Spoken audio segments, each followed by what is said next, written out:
Upon my most recent viewing of Gilmore Girls, I noticed exactly how much crochet there is in this show, and I was just so pleasantly surprised. I became particularly enamored with this granny square scarf from season 5, episode 10, and I had to make it. And just because I know you're wondering, the premise of the episode is that Chilton student Anna Fairchild goes to visit Rory at college and then chaos ensues. I have watched this show way too many times. I probably need to stop. It's just such a good background show. I'm fine. Moving on. This is a wonderfully easy scarf made up of granny squares and this amazing fringe. I love it. Help me. This would be the perfect project for a new crocheter, and you can adjust the length of it by making more or fewer granny squares to make it as long as you want and cozy as you want. I love it. It's perfect for those cold months. Before we get started, please consider subscribing to my channel and turning on that notification bell. That way you never miss a video upload. Also, tell me how you're feeling today. If you like this video, go ahead and give it a thumbs up. And if you don't, give it a thumbs down. It's okay. Other fun places you can find me are TikTok, Instagram, and Etsy. So if you want to see me acting like a weirdo on the regular, hey, find me there. I act like a weirdo all the time. All right, let's get crocheting. Here's everything you'll need to make this Gilmore Girls inspired scarf. This project calls for 5 different colors of Red Heart Super Saver yarn. You'll also need a 5mm crochet hook, a darning needle, and some scissors. That's it. Begin with a magic circle by pinching the end of your yarn with your thumb and then looping the yarn all the way around, forming an X on the top like this. Insert your crochet hook under the right side of the X and then pull the left side of the X under the right side. Then twist your hook, reach back under the left side of the X, yarn over, and pull through the first loop that you have on your hook. It can be a little bit tight, but don't get frustrated. You'll see here you've made a circle. Start off by chaining 3 and then double crochet into the middle of the circle. This can take some getting used to. You're going to double crochet again and you'll have made your first cluster. Chain 2, this is going to be a corner, and then create another cluster by double crocheting 3 times into the middle of the circle. Chain 2 again, then follow the pattern of making another cluster of 3 double crochets, followed by another chain 2, and then another cluster of 3 double crochets, followed by another chain 2. You'll complete the round by slip stitching into the top of your first chain 3 that you started with. To close the circle in the middle, pull on the tail that's sticking out, nice and tight. Then pull on your crochet hook to leave yourself a tail there, snip, and you can see this is the middle of our square. Now weave in the ends. I always find it's easier to do this before starting the next round. Start round 2 by tying on the next color in the corner. That's going to be the chain 2 space from below. Once it's attached, chain 3. And then into the same space, you're going to work 2 more double crochets. Just like that. Now we're going to chain 1 and then work 3 more double crochets into the next space.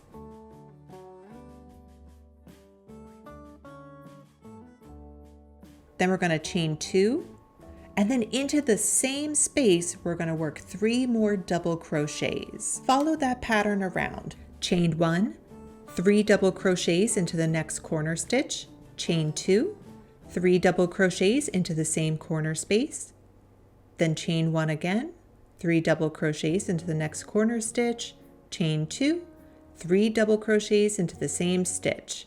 You're going to do this all the way around. You're actually going to end this round in the same corner that you started in. You'll need to make 1 more cluster of 3 double crochets, just like that, and then chain 2. You'll end this round just like you did with the green one. You're going to slip stitch into the top of that chain 3 you started with, pull out a tail, snip, and weave in your ends. Round 3 in the color carrot is going to start just the same way. Tie it on, chain 3, work 2 double crochets into that space. As our rounds get bigger, we need to add more clusters of double crochets. So we're going to chain 1 and then work a cluster of 3 double crochets into the chain 1 space from below, just like that. Then chain 1 again and 3 double crochets into the next corner. Oopsie daisy. Then we're going to chain 2 and work another cluster of 3 double crochets into that same corner space. Repeat this all the way around. The only difference from round 2 is that we're working an additional cluster of 3 double crochets. Just like before, we're going to end our round with chain 2 and attach it to that first chain 3 that you started with. Then pull out a tail and weave in your ends. Treat round 4 in the color Cafe Latte exactly as the previous rounds. Tie it on, chain 3, 2 double crochets in that first corner space, chain 1, and work a double crochet cluster into all of those chain 1 spaces below. At this point, I think you know how to treat the corners. I believe in you.